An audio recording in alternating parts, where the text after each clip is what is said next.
Hola, ¿qué tal? Muy buenas tardes. A nombre del Colegio de Abogados Procesalistas Latinoamericanos y la revista Primera Instancia, le damos la más cordial bienvenida al foro Viernes de Derechos Humanos, que en su 19ª temporada se erige como un espacio comprometido con la dignidad humana. 19 temporadas representan no solo la constancia de un esfuerzo académico, sino la consolidación de una comunidad que ha hecho de este foro un lugar de encuentro crítico. Cada edición del foro es una invitación a reflexionar y a dialogar sobre los grandes retos que enfrenta nuestra sociedad en materia de derechos humanos. El tema que hoy abordaremos se titula El derecho de protección a la salud, derecho esencial que sostiene la vida y posibilita el ejercicio pleno de los demás derechos. Reflexionar sobre la salud como derecho humano nos invita a pensar en políticas, instituciones y prácticas que garanticen acceso equitativo y respeto a la dignidad de todas las personas.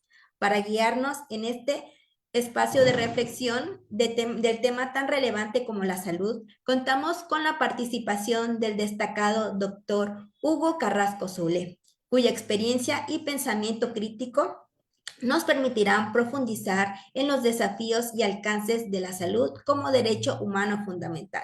El doctor Hugo Carrasco Soule es un distinguido jurista, doctor, maestro y licenciado en Derecho, profesor de la Facultad de Derecho de la Universidad Nacional Autónoma de México, miembro del Colegio de Abogados Procesalistas Latinoamericanos y presidente del Colegio Nacional de Profesores de Derecho Procesal, doctor Cipriano Gómez Lara. Bienvenido, estimado doctor Hugo. Tiene usted el uso de la voz.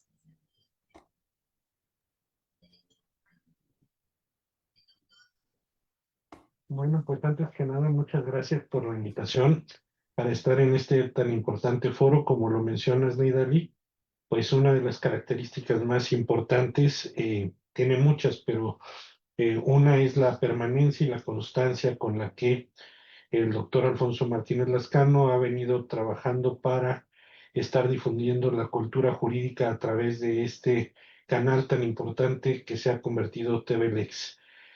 Y bueno, pues el día de hoy conversaremos sobre precisamente el derecho humano de protección a la salud, que es un tema que ha estado en constante, eh, en la palestra de la opinión pública de manera constante, no solamente bajo la administración de la 4T, sino también bajo la administración de anteriores gobiernos.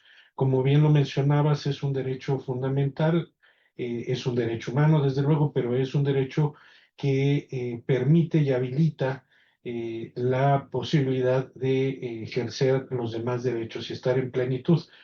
Vamos a ver más adelante cuál es esa definición que nos da la Organización Mundial de la Salud como un completo estado de bienestar, es tanto físico, mental y emocional. Vamos a verlo más adelante, pero ese completo estado de bienestar es el que nos habilita a poder ejercer los demás derechos o buscar estar en plenitud. En principio, bueno, es muy importante mencionar que el derecho humano es referido muchas veces como derecho, el derecho humano a la salud, lo cual nos da un buen acercamiento, pero no es la precisión con la que debemos de atajar este concepto. El concepto debiera de manejarse como el derecho humano de protección a la salud. Desde que nacemos estamos, pues de alguna manera, transitando por esta vida, pero en ese transitar la salud se va mermando. Entonces, es un poco idealista pensar que a lo que tenemos es derecho, a lo que tenemos es el derecho a la salud. Más bien, lo que el gobierno, los gobiernos, los estados deben procurar es la protección a la salud. Eh, eh, Vamos a ver que hay varias dimensiones que cubren este derecho humano de protección a la salud y vamos a ver el contexto no solamente nacional, sino interamericano, que nos permite pensar en cuáles son esos límites o las fronteras de este derecho humano de protección a la salud. Primero, antes que nada, hay que circunscribir este derecho de protección a la salud como un derecho humano y tendrá características comunes a la que todos los derechos humanos tienen. Es decir, todas las personas tienen derecho a él. Eh, en la Constitución mexicana tenemos las bases para este derecho humano. La Constitución dispone que la ley debe definir las bases y modalidades para el acceso a los servicios de salud. La ley reglamentaria del artículo cuarto constitucional, que es la Ley General de Salud, que data ya de 1984, indica que sus disposiciones son de orden público e interés social y de aplicación en toda la República. Por su parte, el artículo segundo de la Ley General de Salud establece que el derecho de protección a la salud tiene las siguientes finalidades. Primero, es el bienestar físico y mental del hombre para contribuir al ejercicio pleno de sus capacidades. También se encuentra la prolongación y el mejoramiento de la calidad de la vida humana, el disfrute de los servicios de salud y de asistencia social que satisfagan eficaz y oportunamente las necesidades de la población. También el conocimiento para el adecuado aprovechamiento y utilización de los servicios de salud. También se encuentra dentro de las finalidades del derecho de protección a la salud el desarrollo de la enseñanza y la investigación científica y tecnológica para la salud. ¿Cuáles son los principios de la Organización Mundial de la Salud? Ya vimos algunos principios y algunos límites conceptuales que tiene de acuerdo a nuestra Constitución y al marco normativo mexicano, tomando como base la Ley General de Salud de 1984, pues ahora es indispensable empezar a combinar esos primeros conceptos que tenemos o límites que tenemos de acuerdo a nuestras bases constitucionales y normativas con los principios internacionales que, por ejemplo, maneja la Organización Mundial de la Salud. Como principios tenemos el goce del grado máximo de salud que se pueda lograr, ya que es uno de los derechos fundamentales del ser humano, sin distinción de raza, de religión, ideología política o condición económica o social. Es decir, no ha lugar a la discriminación al momento de aplicar lo que se deba de aplicar para lograr la protección de la salud. La desigualdad de los diversos países, lo relativo al fomento de la salud y el control de las enfermedades, sobre todo las transmisibles, constituyen un peligro común. Ya lo vivimos en la última pandemia. El problema de salud, si bien cada uno de los países tiene las directrices para poder abordar el tema de salud, las políticas públicas, las bases constitucionales, las leyes, los planes, los programas que se tienen para poder abordar este tema tan importante, no podemos desconectar la actividad estatal dentro de un contexto global y de un contexto regional. También es importante mencionar que la Organización Mundial de la Salud contempla que los gobiernos tienen la responsabilidad de garantizar la salud de sus pueblos, la cual solo puede ser cumplida mediante la adopción de medidas sanitarias y sociales adecuadas. Algunos instrumentos internacionales que refieren al tema de salud, desde luego se encuentra la Carta de las Naciones Unidas de 1945, la Constitución de la misma Organización Mundial de la Salud de 1946, la Carta Social Europea de 1961, la Convención Internacional para la Eliminación de todas las formas de discriminación racial, el Pacto Internacional de los Derechos Económicos, Sociales y Culturales de 1966, el Pacto Internacional de Derechos Civiles y Políticos y sus protocolos facultativos, y también tenemos la Convención sobre la Eliminación de todas las formas de discriminación contra la mujer y su protocolo facultativo.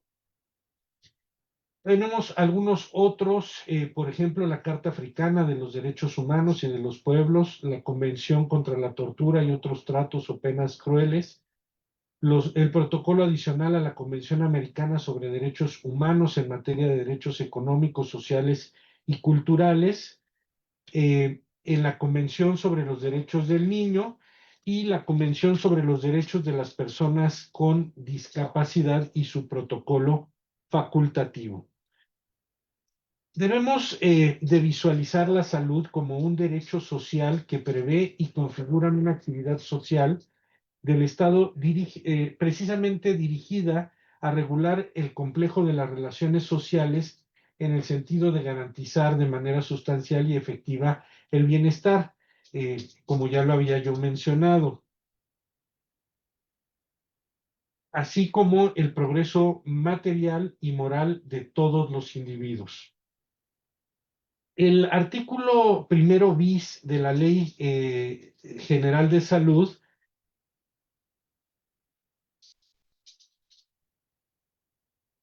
dispone que se debe de entender por salud como un estado completo de bienestar físico, mental y social, y no solamente la ausencia de afecciones o de enfermedades. Por lo general, vinculamos el concepto de salud únicamente al tema de cuando estamos enfermos o cuando tenemos alguna afección. Y lo cierto es que no, que debemos de verlo de manera inclusive preventiva y de una manera holística o integral, es decir, es un estado completo de bienestar físico, mental y social. ¿Cuáles son los linderos conceptuales del derecho de protección a la salud que hemos venido manejando? Bueno, pues en esencia son 4 pilares. El primero es la disponibilidad, el segundo es la accesibilidad, el tercero la aceptabilidad y cuarto es la calidad. Por disponibilidad, debemos entender que cada estado debe contar con un número suficiente de establecimientos, bienes y servicios públicos de salud y centros de atención, así como de programas. Es decir, debe de haber una disponibilidad en cuanto a los establecimientos, la infraestructura, el personal médico para poder atender. La accesibilidad se refiere a que precisamente todos los establecimientos, bienes y servicios de salud deben ser accesibles a todos sin discriminación. Son 4 subdimensiones. Primero, la que conocemos que es la no discriminación. Segundo, es la accesibilidad física. Tercero, la accesibilidad económica. Y cuarto, el acceso a la información. Es muy importante mencionar que no solamente se trata de tener acceso a la infraestructura y acceso a los servicios médicos, sino que también es un pilar importante hoy tener acceso a la información, no solamente para saber cuál es el padecimiento y cuáles son las terapias, sino todos los efectos que pudiera tener la aplicación de ciertas terapias, medicamentos o servicios para que se incorpore en la toma de decisión al paciente. Hoy en día es muy importante tener en cuenta que el derecho de protección a la salud no solo implica que vaya yo a un hospital y que el médico me asista y que el Estado mexicano pues provea de los servicios necesarios y la infraestructura, sino también que sea yo partícipe en la toma de decisión y para ello es necesaria el acceso a la información. En cuanto a la aceptabilidad, todos los establecimientos, bienes y servicios de salud deben ser respetuosos de la ética médica y culturalmente apropiados y a la par sensibles a los requisitos de género y el ciclo de vida, y deben estar concebidos para respetar la confidencialidad y el mejorar el estado de salud de las personas. En cuanto a la calidad, todos los establecimientos, bienes y servicios deben ser apropiados desde el punto de vista científico, médico y ser de buena calidad. Ello requiere, entre otras cosas, personal médico capacitado, medicamentos y equipo hospitalario científicamente aprobados y en buen estado. Como vemos, estas cuatro dimensiones nos permiten tener una mayor visibilidad de lo que debe contemplarse dentro del derecho humano de protección a la salud.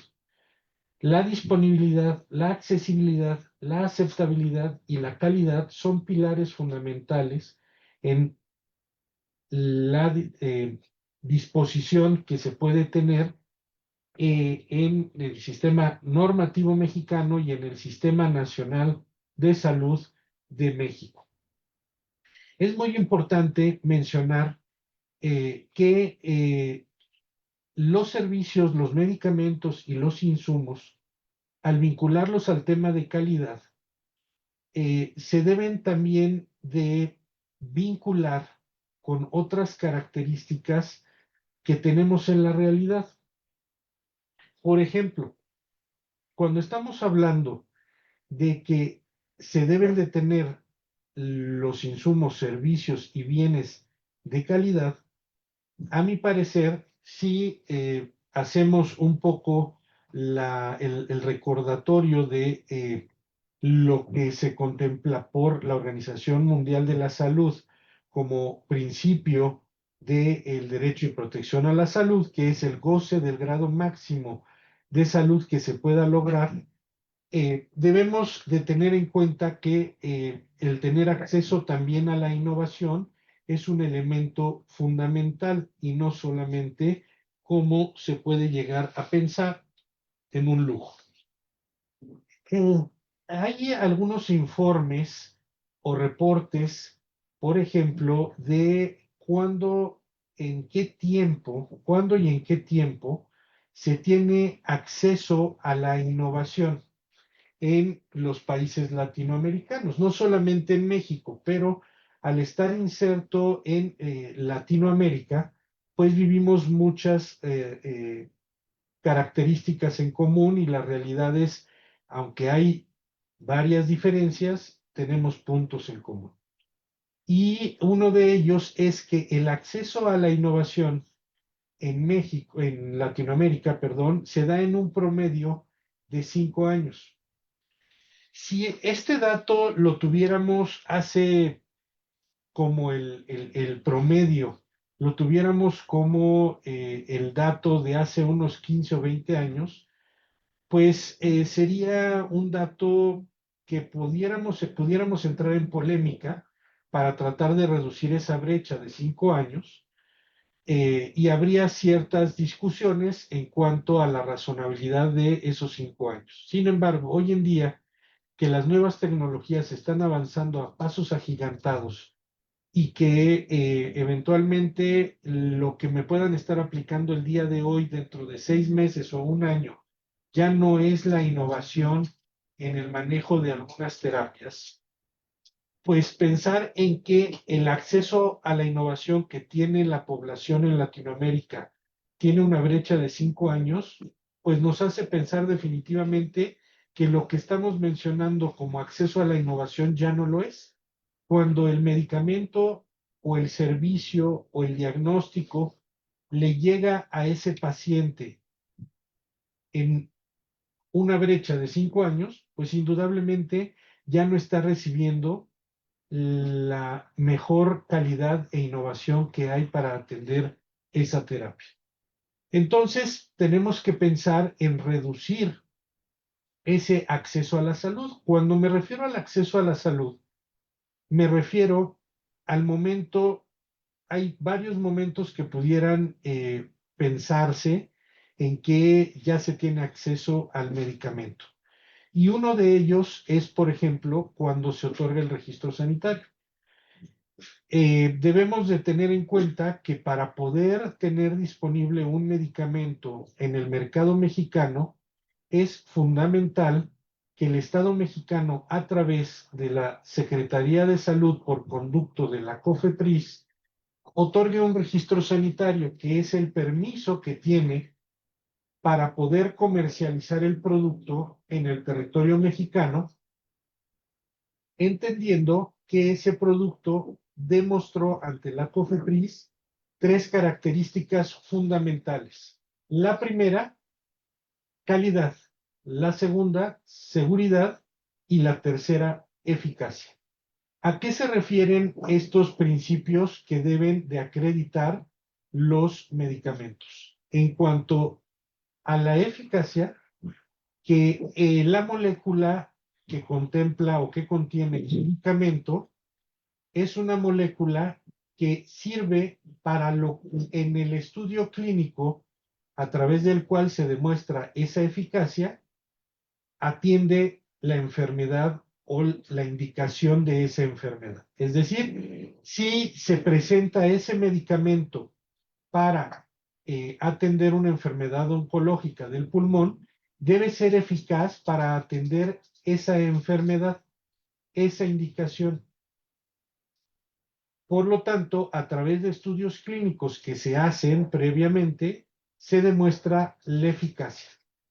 También tiene que demostrar la calidad, es decir, que los estándares internacionales de la molécula y los insumos que se utilizan para poder tener el medicamento disponible son de la calidad y los estándares nacionales e internacionales de las sustancias que se manejan. También debe demostrar que es seguro el medicamento. ¿Qué debemos de entender por qué un medicamento sea seguro?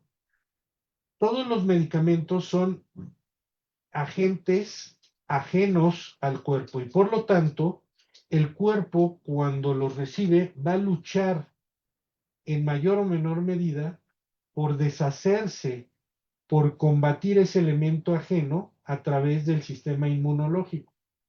Y eso puede provocar eventos adversos.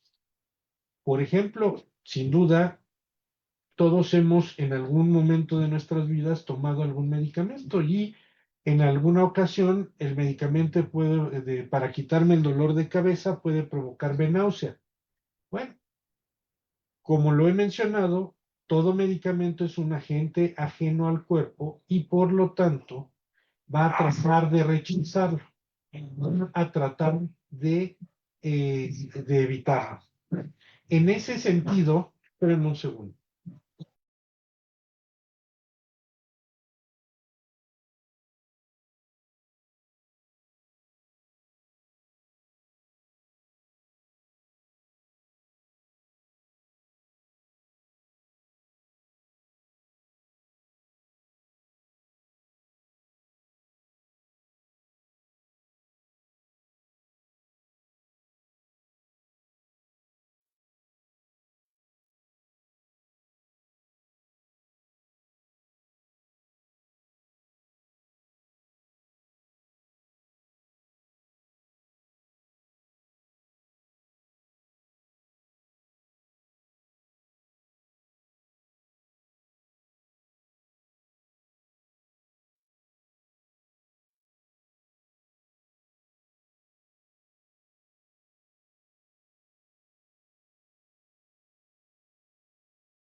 Hola, buenas tardes. Estamos teniendo un poco de dificultades técnicas. Vamos a hacer un breve receso y enseguida comenzamos de nuevo. Gracias por su atención.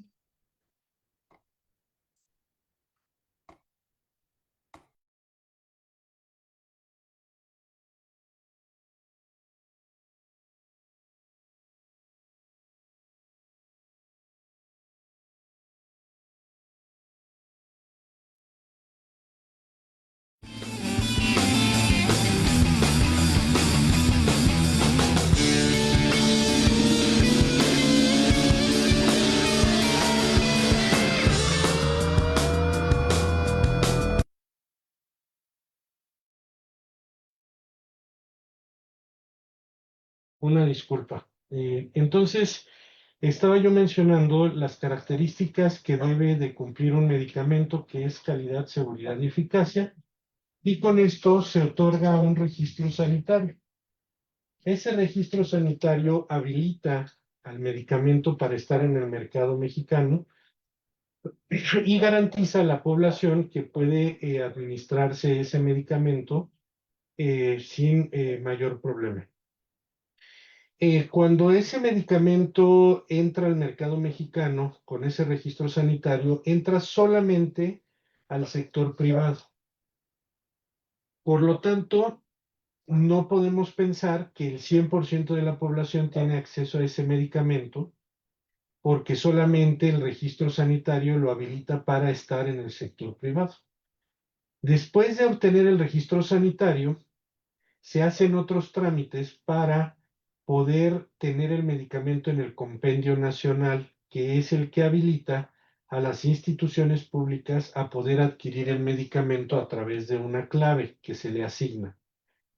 Ese proceso puede tardar un año, dos, tres o cuatro años, o inclusive hay medicamentos que no logran entrar al cuadro básico y por lo tanto no se tiene accesibilidad en el sector público y sí en el sector privado. Y ahí encontramos una primer brecha. Si hablábamos al principio que el derecho humano de protección a la salud tenía características que eran compatibles con los demás derechos humanos y una de ellas era el tema de la universalidad, pues ya no se está cumpliendo con esta calidad de derecho humano.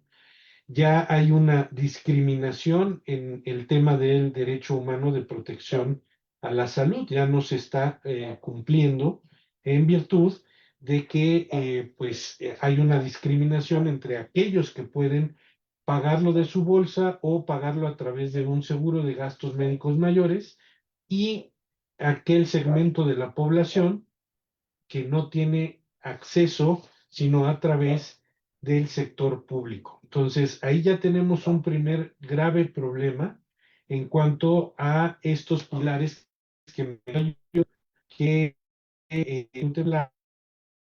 contemplarse es la disponibilidad y gente si no está el cuadro básico, no va a haber visibilidad si pone en el otro problema que precisamente en torno a la adquisición y que en medios hemos tenido constantemente esta queja de la población en cuanto a la disponibilidad de los medicamentos en algunos segmentos muy delicados. Desde luego, todas las enfermedades deben de atenderse, pero hay otros segmentos que son de grupos vulnerables, como pueden ser los niños con cáncer, como pueden ser las personas con el virus de inmunodeficiencia adquirida, los pacientes con algunos problemas mentales. Es decir, eh, el tema de la disponibilidad en el sector público hoy en día es una queja constante que no han logrado resolver. Han tratado de implementar algunas soluciones que desde mi perspectiva, desde su concepción, no eran razonables. Por ejemplo, poner una megafarmacia en el centro de la ciudad no iba a resolver el problema de la disponibilidad en las clínicas y en los hospitales que están fuera de la zona metropolitana. El problema no era el tema de tenerlos en bodega o no, sino de su adquisición. Y eso nos lleva a otro terreno, este derecho humano de protección a la salud, como lo estamos tratando de visualizar con algunas problemáticas, es entrar a otros terrenos que no son solamente y estrictamente el de la política pública en materia de salud, sino su vinculación con otras materias como pueden ser las adquisiciones públicas. El tema de la adquisición pública de los medicamentos es un tema complicado, es un tema delicado, no solamente adquirirlos, sino la forma y los mecanismos para poderlos adquirir. También tiene una vinculación el tema de adquisición gubernamental con otra esfera de derecho que es el tema de la propiedad industrial. Hay medicamentos, precisamente aquellos que están en el tema de la innovación, con derechos como pueden ser derechos de propiedad industrial, como pueden ser las patentes. Y bueno, pues ahí empezamos a tener algunas tensiones respecto del derecho humano de protección a la salud y el derecho de propiedad, el derecho de propiedad intelectual, los derechos que pueden derivar de las patentes, los mecanismos de adquisición. Es decir, cuando hay patentes, la misma ley de adquisiciones, eh, de arrendamientos y adquisiciones de servicios públicos, de bienes y de servicios públicos, contempla un mecanismo para adquirir a través de una adjudicación directa y no a través de una licitación donde pueda haber ofertas de varios competidores.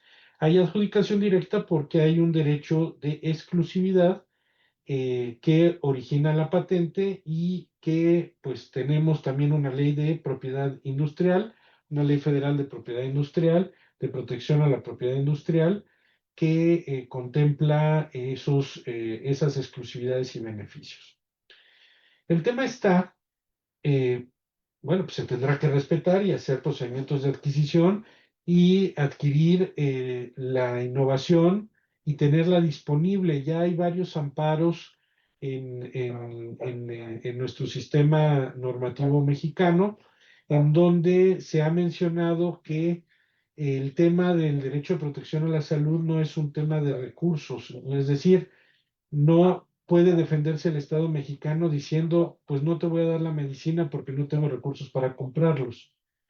Eh, Teniendo en cuenta también y sabiendo que tenemos una realidad, no exclusivamente en México, en todo el mundo, en los países latinoamericanos, en todo el mundo, que indica que eh, la, eh, el derecho de protección a la salud debe de ser con la medicina que está disponible en el mundo. Y ahí podemos entrar un poco en polémica, pero si está disponible en México, tiene un registro sanitario, pero no tiene una clave de compendio, no hay razón, jurídicamente hablando, para que el Estado mexicano no pueda comprarla.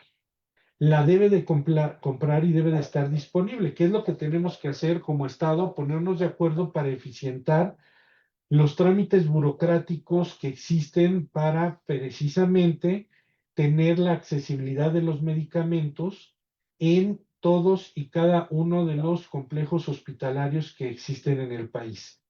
Tenerlos disponibles y que la población tenga acceso a ellos. Como les mencionaba, no es razonable que tengamos un reporte en el sentido de que hay una brecha de 5 años para tener acceso a la innovación, cuando hoy puede ser que una enfermedad que esté siendo tratada con un medicamento que solamente puede ser, no digo que todas, pero puede ser que ese medicamento sea solamente un paliativo y que en un año esa enfermedad pueda ser tratada y pueda ser curada o pueda ser llevada a la esfera de ser una enfermedad crónica, pero que ya no cause la muerte. O causar la remisión, es decir, que se cure la enfermedad. Entonces, como ven, hay muchos temas que están vinculados con el derecho de protección a la salud que tenemos que tomar en consideración cuando abordamos el tema y no solamente abordarlo de manera eh, a través de una sola disciplina, por así decirlo. Tenemos que abordarlo de manera multidisciplinaria o interdisciplinaria Otro caso que se me viene a la mente en relación a el tema del manejo de los medicamentos es que cuando un medicamento pierde una patente, se pueden comprar otros medicamentos que son conocidos como los genéricos y los de mayor tecnología, los biocomparables, que son medicamentos biotecnológicos. Los medicamentos de síntesis química para efectos de esta conversación son, por ejemplo, la aspirina, el ácido acetil salicílico, que es una molécula que pues no tiene mayor problema en cuanto a su ingesta y efectos que pueda llegar a tener. Cuando estamos hablando de medicamentos biotecnológicos, son medicamentos que tienen en su compuesto células o componentes vivos, además del medicamento. Es decir, hay medicamentos biotecnológicos que son seguros y eficaces, pero que no sabemos a ciencia cierta cuáles son los resultados y efectos que puede llegar a tener y pueden variar de ser humano en ser humano. Claro, ya se demostró su calidad, seguridad y eficacia para poder entrar al mercado. Se demuestra ante la COFEPRIS y bueno, hay ciertos eventos adversos, un marco de eventos adversos que pudieran suceder, pero cada cuerpo es distinto. Entonces, el tema es que cuando se pierde la patente, voy a poner un ejemplo, si el medicamento que se está administrando a el universo de pacientes, vamos a poner tal vez hablemos de pacientes con el virus de inmunodeficiencia adquirida, el VIH, son pacientes que están siendo tratados, que están eficazmente tratados con un medicamento que ya les está dando resultados. Pero cuando se pierde la patente, hablando de los procesos de adquisición, pues ya no es posible adquirir el medicamento a través de una adjudicación y se someterá a una licitación en donde posiblemente habrá competidores que sean genéricos o biocomparables. Sin embargo, como su mismo nombre lo indica, biocomparable, no es un medicamento igual, aunque también escuchamos en publicidad y algunos medicamentos, algunas cadenas que dicen que es lo mismo pero más barato. Hay que tener en consideración que aunque podamos estar hablando de la misma molécula, no suelen ser lo mismo ni su procedimiento de aprobación para obtener el registro sanitario es el mismo ni cumple los mismos estándares. Ya lo mencioné, cuando hay un medicamento de innovación, se tiene que demostrar la calidad, seguridad y eficacia con estudios clínicos que se realizan sobre pacientes, sobre personas, y cuando estamos hablando de que un genérico o un biocomparable obtuvo un registro sanitario, tiene dos formas para obtenerlo. Uno, hacer el procedimiento que les estoy mencionando, pero desde luego no van a invertir.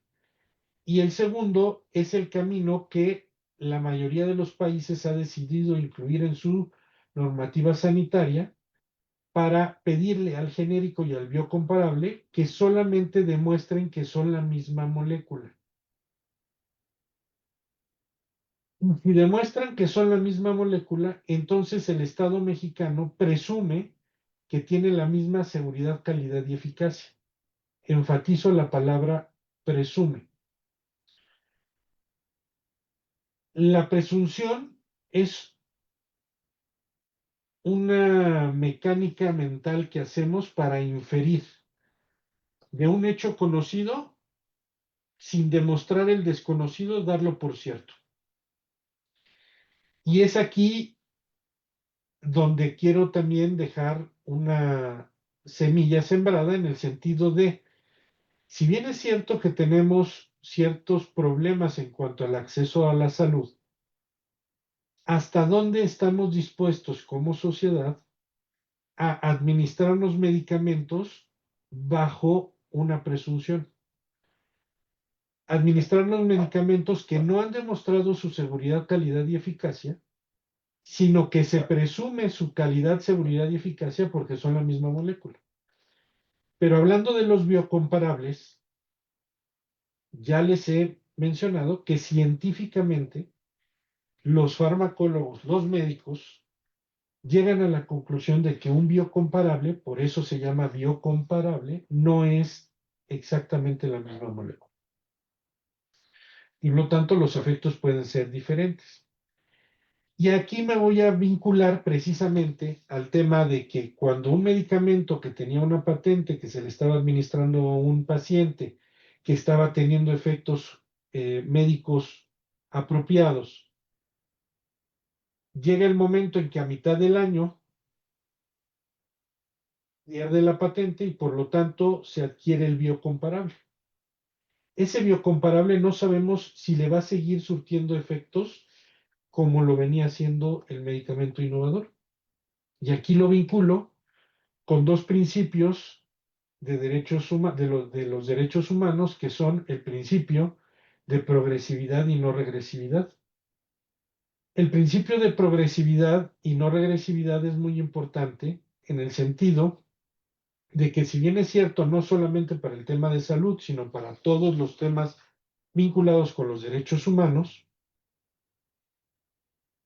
reconocemos que los estados no tienen la capacidad, la infraestructura y la economía para poder tener al 100% en cumplimiento todos los derechos humanos que se han reconocido. Y uno de ellos es el derecho humano de protección de la salud. Hablaba yo hace rato que hay una realidad, que hay un presupuesto y que pues hay una bolsa finita de recursos y ante ese problema tenemos que pensar cuáles son las posibles soluciones para poder tener acceso a todo el tipo de salud que la población merece tener de acuerdo al derecho humano de protección de la salud. Aquí el tema está en que cuando se pierde la patente ya no se compra, habrá una disminución en los precios, desde luego, pero tal vez el medicamento no cumpla las expectativas que venía cumpliendo el innovador. Y entonces ahí ya tenemos una violación al principio de regresividad. Si el paciente ya estaba recibiendo un medicamento con cierta calidad, con cierta eficacia y con cierta seguridad, no hay razón por la que a ese mismo paciente le dé un medicamento A el día de hoy y mañana el medicamento B.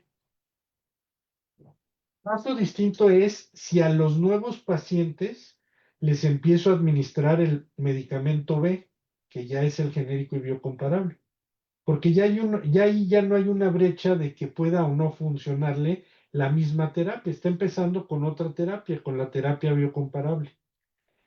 Entonces, como ven, el principio, el derecho humano de protección a la salud tiene distintas vertientes que están vinculadas con propiedad intelectual, están vinculadas con el derecho de los pacientes, la libertad de prescripción, también ahí es un tema muy importante.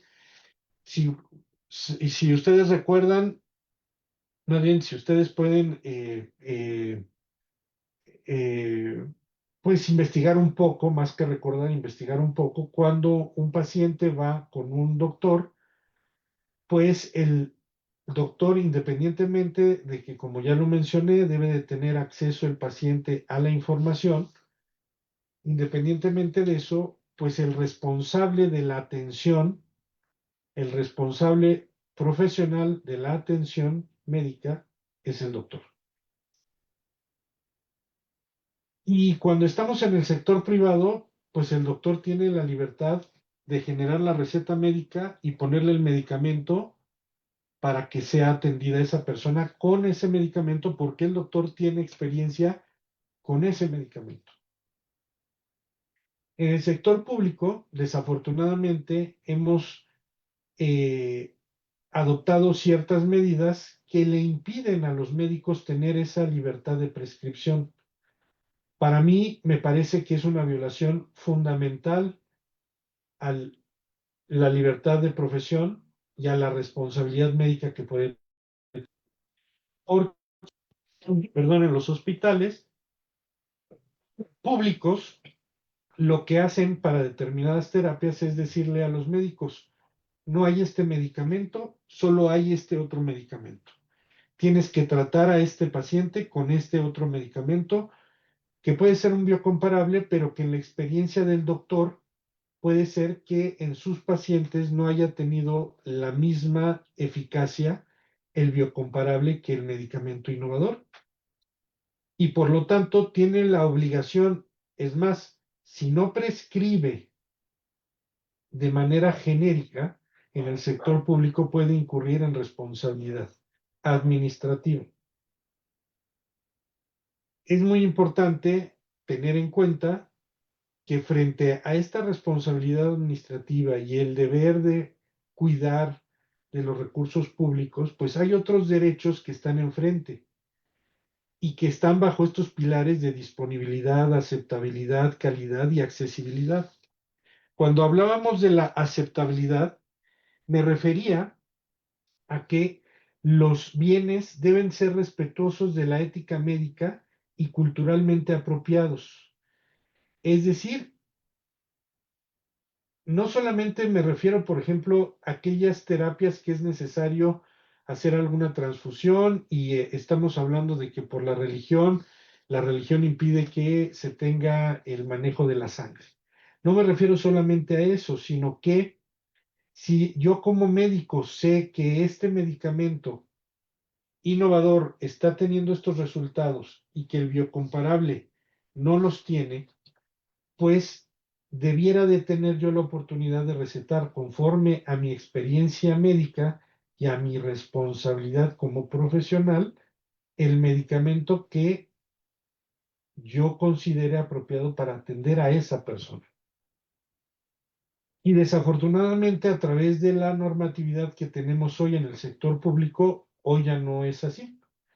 Hoy, bueno, no hoy, sino de lleva ya tiempo. No es un tema tampoco, ni siquiera que sea de la cuarta transformación, ya es un tema que viene de tiempo atrás.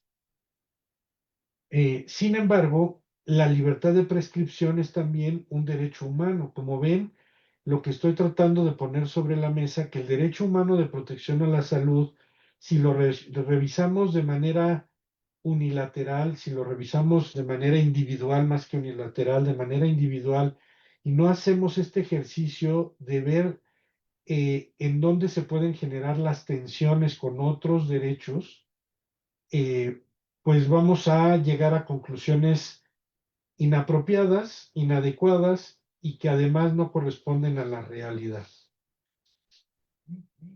También tenemos, hablaba yo, que el derecho humano de protección a la salud habilita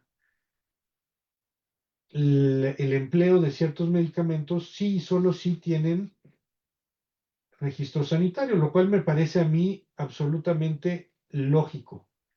Que el gobierno mexicano, dentro de su territorio, tenga soberanía para decidir qué medicamentos y qué terapias están disponibles y qué riesgos va a correr como sociedad y qué riesgos no va a correr. Porque hay medicamentos que suelen ser o pueden ser agresivos.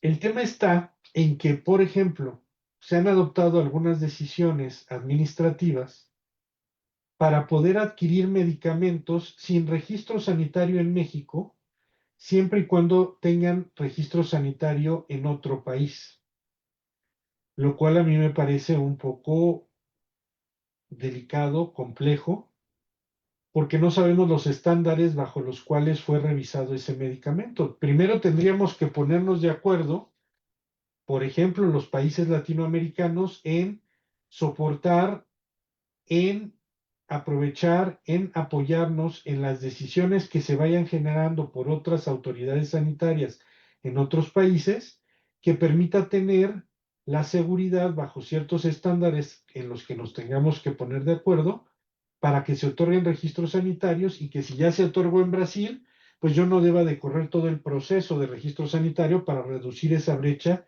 de 5 años para poder tener acceso a la innovación. Es decir, se pueden hacer cosas asumiendo ciertos riesgos, pero también haciéndolo de manera responsable. Entonces, en el tema de los medicamentos, es posible,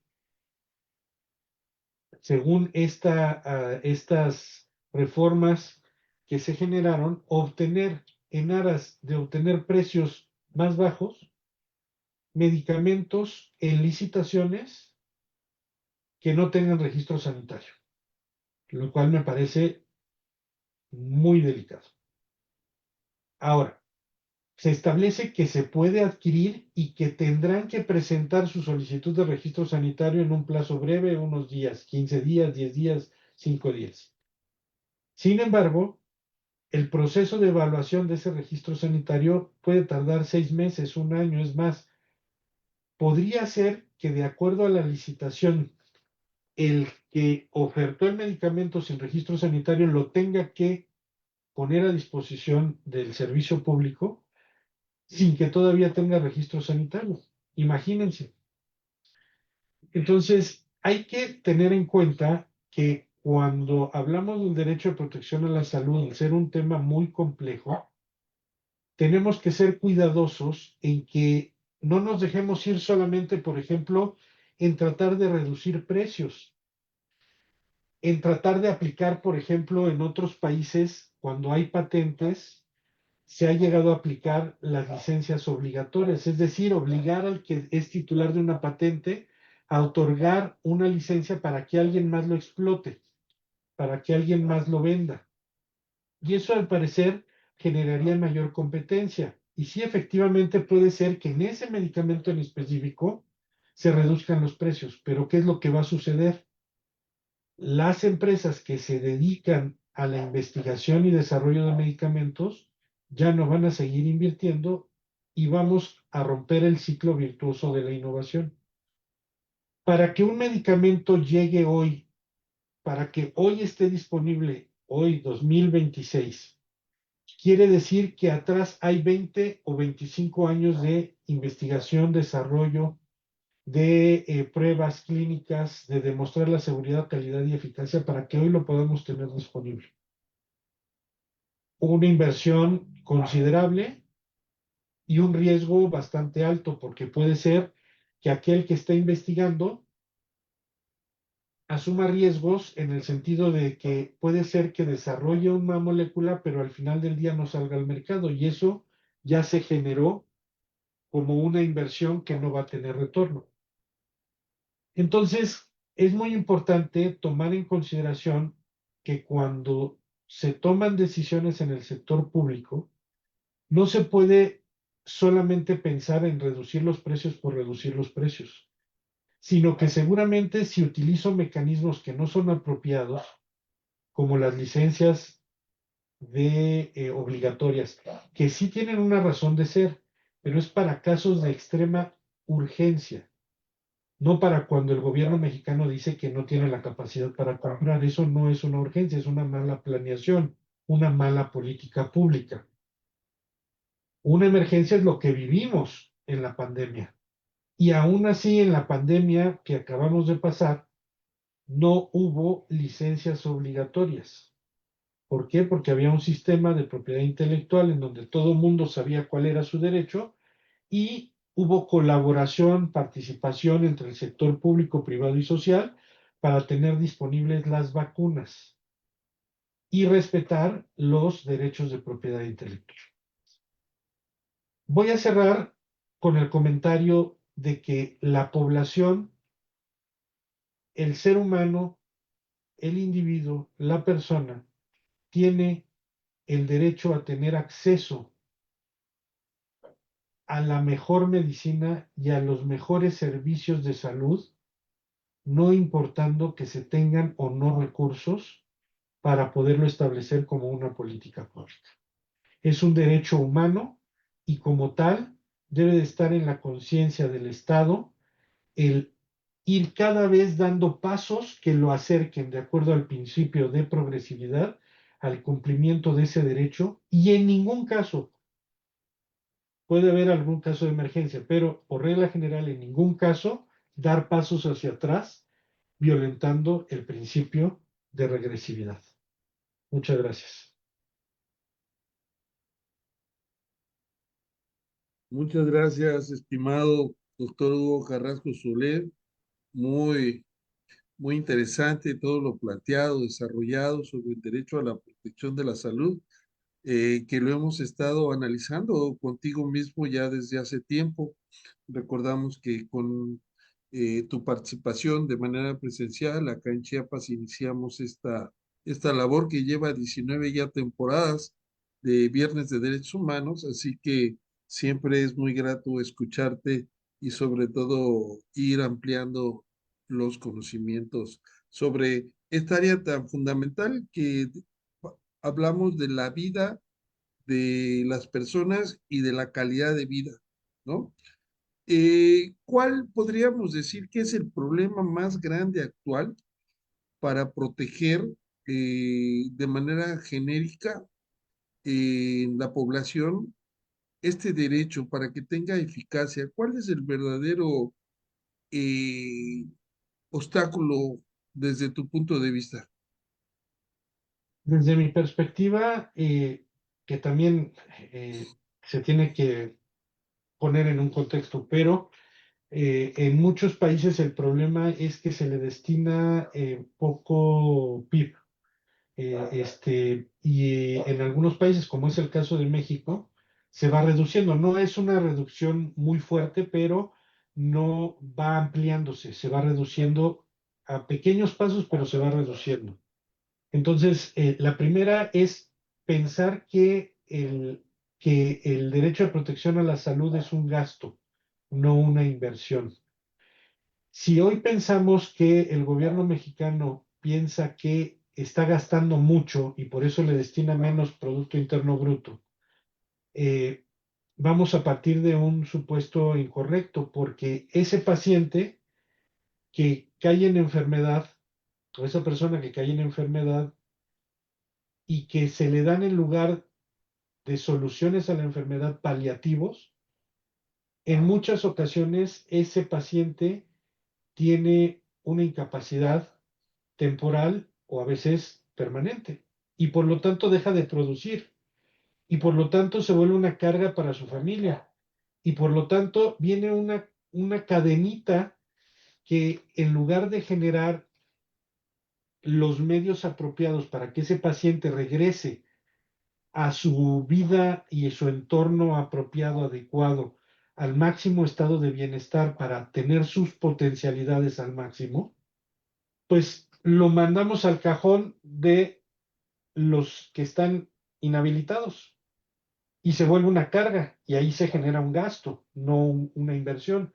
Si yo como el Estado pienso, no, voy a invertir en tener las mejores terapias, los mejores servicios, los mejores hospitales, voy a tener una población sana, como decía Neidalia al principio. Este derecho humano es el habilitador de otros más. Y yo creo que esa es una de los pies que cojeamos. Y algo que pues pudiera ser muy simple, pero que en la práctica es una realidad. Y de hecho, hemos estado analizando a la cordialidad como un derecho humano emergente, el trato digno a las personas, eh, que vemos que los servicios médicos del sector público pues carecen de esa cordialidad, de esa empatía, que realmente provocan una crisis emocional en las personas, porque como bien señalas, pues el derecho a la protección de la salud no solamente tiene que estar con el aspecto físico, sino también emocional y social. Entonces, ahí creo que hay un déficit muy grande en las instituciones públicas. De hecho, ya hasta se hacen memes que se dice que para ingresar al sector de salud en el Seguro Social, hay que tener un carácter negativo, ¿no? Hay que tratar mal a las gentes, que es uno de los primeros requisitos, pero ese es desgraciadamente el pan de cada día. Por ejemplo, aquí hay un hospital y eso lo relaciono con un derecho también que podríamos decir que es emergente, que la Corte Interamericana en una opinión consultiva ha dicho el derecho al cuidado, el derecho a cuidarse y el derecho a cuidarse a sí mismo, ¿no? Entonces, por ejemplo, hay afuera de instituciones del Seguro Social, eh, en Chiapas, sobre todo en la capital, casi tiendas de campaña para los acompañantes de los pacientes y que Claro. están sobre la calle. Entonces, ahí tenemos potencialmente unas personas que pronto se van a enfermar porque no tienen ni los servicios básicos, ni tienen alimentación, ni un lugar de higiene adecuado. Entonces, me refiero a esto por todo el tema que has desarrollado, que no solamente tiene que ver con medicamentos, sino que debe de analizarse de forma integral y que quizás son cuestiones que, como son tan sencillas aparentemente, pero lo desgraciadamente son cotidianas, pocas veces analizamos ese derecho humano a la cordialidad y al mejor tratamiento que empieza con el servicio para atender el derecho a la salud. Bueno, ya se nos fue el tema. Te echaste un speech. Una conclusión para este viernes de derechos humanos, estimado Hugo. Pues que el derecho humano de protección a la salud es vital, y debemos de, como ciudadanos, no como abogados nada más o abogadas, sino como ciudadanos y ciudadanas, conocer cuáles son esos límites para poder saber ejercer. Muchas veces no se ejerce porque no se sabe que tiene uno derecho a, y va uno a una institución pública o privada, ¿eh? Aquí ya no es de sector, y acepta el servicio o el bien como se lo dan, porque piensa uno que así debe ser. Y como lo hemos tratado de manejar en esta conversación y en otras antes que hemos tenido, es que el derecho humano de protección a la salud es un derecho complejo, interdisciplinario, y que es importante saber de qué comprende para saber qué puedo exigir. Muy bien, y tenemos un saludo desde Colombia del maestro doctor Wisman Johan Díaz Castillo. Dice muy buenas tardes, excelente tema, muchas gracias al ponente, saludos desde Bogotá. Y nos pregunta, ¿con políticas públicas participativas se puede responder a estas problemáticas de sanidad? Sí, es una de las opciones, una de las vertientes, más que opciones, una de las vertientes. Como lo menciono, es complejo, y deben de estar involucrados todos. Cuando hablo de todos, el médico, las enfermeras, el paciente, el tomador de decisión, el que fabrica, el que pone, el que distribuye, el que está en la vigilancia, es decir, debe de haber un involucramiento de todos los que formamos parte del tema de protección a la salud, desde la academia, desde el tomador de decisión, el que adquiere. Sí, es lo ideal, que sean Sí. participativos. Y también es un temazo porque también si se me ocurre ahora, después de lo que has mencionado, si habláramos de la nutrición que se debe recibir el paciente eh, cuando está internado, sobre todo, pues es todo una situación que se debe de cubrir, pero no solamente me refiero yo a la persona que está internada, sino al acompañante porque es un derecho humano el derecho al cuidado. Bueno, vamos a entregarte un virtualmente un reconocimiento por esta destacada participación. Mientras aparece, haya hasta aquí, el Colegio de Abogados Procesalistas Latinoamericanos y Ciencia y Tecnología, la Secretaría de Ciencia, Humanidades, Tecnología e Innovación. Otorga este certificado al doctor Hugo Carrasco Solé por su destacada participación en el Foro Viernes de Derechos Humanos en su 19ª temporada con la conferencia magistral Derecho Humano a la Protección de la Salud. Un espíritu recorre toda América, es el espíritu de los humanos. Muchas gracias, estimado Hugo, te lo vamos a hacer llegar por los canales oficiales. Muchas gracias. Un gusto estar ¿Querías, aquí con ustedes y con ¿Querías todos. agregar algo? Sentí que querías agregar algo, ¿no? ¿No? Dar las gracias nada más. Bueno, pues con esto nos despedimos y nos vemos en 15 días con otro Viernes de Derechos Humanos con un tema tan interesante y agradeciendo siempre su generosa disponibilidad del doctor Hugo Carrasco Solé, que algo que faltó mencionar dentro de su currículum es que es miembro del Sistema Nacional de Investigadores, nivel 1, y es un miembro destacado, discípulo del doctor Cipriano Gómez Lara, y también discípulo del doctor Hugo Carrasco Iriarte. ¿Sí dije bien? Bueno, Sí, claro. nos vemos pronto. Gracias. Gracias. Hasta pronto. Gracias, Hugo. Hasta luego. Hasta luego. Que estés bien.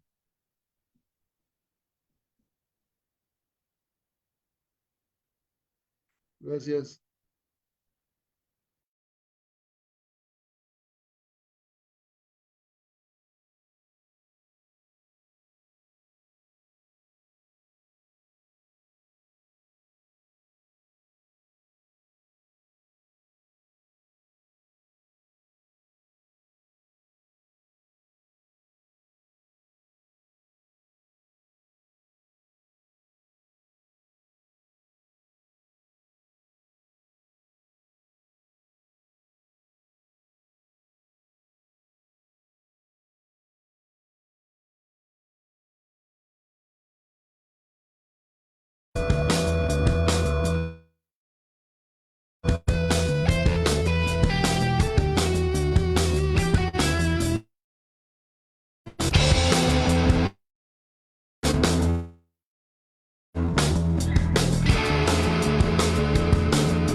Yo no tengo nada que hacer. ¿Pero qué haces? Nunca. ¿Cómo es tu nada?